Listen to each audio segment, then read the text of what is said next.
Linawin ko po, yung December 1 on a national highway, sa national highway po, pag po sila ay tumakbo sa national highway, huhulihin po namin sila, i-impound po namin sila.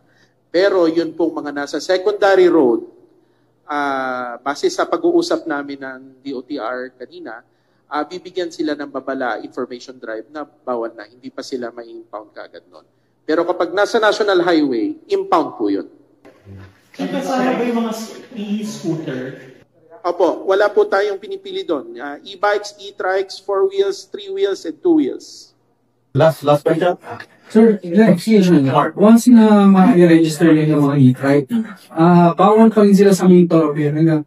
Opo, bawal pa rin po sa national highway. Kasi iba po kasi yung kita naman po natin, maaring lahat kayo nagmamaneho, kita po ninyo yung diferensya talaga na yung pagtakbo ng e-bike, tumatakbo sa national highway, nagiging cause po talaga ng mga aksidente.